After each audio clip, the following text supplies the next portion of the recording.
మన మధు, శివ పెళ్లి సమయం రానే వచ్చేసింది. ఎప్పుడో ఒకసారి కనిపించిన శివ ఇక మధుతోనే జీవితాంతం ఉండాలి. తన మంచి చెడ్డలన్నీ శివానే చూసుకోవాలి.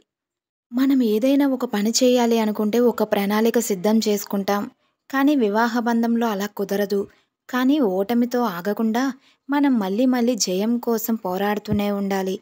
ఎన్నో ఆశలతో ప్రారంభించిన జీవితం ఎన్నో మలుపులు తిరిగింది. అవేంటో చూద్దాం. మన కథానాయిక మాధవి గారు అదేనండి మన మధు. అందంగా చిన్నారి పెళ్లి కూతురులా ముస్తాబయ్యి హడావిడిగా ఉంది. మధు వాళ్ళ అమ్మ తన దగ్గరికి వచ్చి ఇలా అంది. చూడు మధు, ఇంక నువ్వు చిన్నపిల్ల మనస్తత్వంలోనే ఉన్నావు. పెళ్ళి అంటే నగలు, కొత్త బట్టలు, ఫోటోలు కాదమ్మా.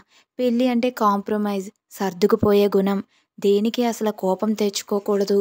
ఏ విషయంలోనూ అసలు తొందరపడకూడదు. నిదానంగా ఆలోచించి నిర్ణయం తీసుకోవాలి. నేను ఎప్పుడూ నీకు తోడుగా ఉంటాను మధు. ఎటువంటి పరిస్థితుల్లో అయినా మంచి దారిలోనే నడవాలి. పరిస్థితులు అనుకూలించలేదని చెడు దారిని ఎంచుకోకూడదు అని ధైర్యం చెప్పింది. మధు అసలు మన ధ్యాసలోనే లేదు. అవును, శివ ఎక్కడున్నాడు అని వెతుకుతుంది మధు. అప్పుడే శివ తన స్నేహితులతో మాట్లాడుతూ కనిపించాడు. కొంతసేపటికి శివ స్నేహితుల్లో ఒక అతను వచ్చి, మధు, హ్యాపీ మ్యారీడ్ లైఫ్ రా అని చెప్పి వెళ్ళిపోతూ, శివ కొంచెం డ్రింక్ చేశాడు, ఏమీ అనొద్దు అని చెప్పాడు. అప్పుడు మధు వెంటనే, ఏంటి మీరు మాట్లాడుతున్నది? శివ తాగడమా? ఛీ, నా శివ అలాంటి వాడు కాదు. మీరు అబద్ధం చెప్తున్నారు. అతనికి ఏ చెడు వ్యసనాలు అసలు లేవు. చాలా మంచివాడు నా శివ అని చెప్పింది. ఇదంతా అసలు నిజమా అబద్ధమా చూద్దామని శివ దగ్గరికి వెళ్ళింది మధు. శివాని చూసి షాక్ అయింది.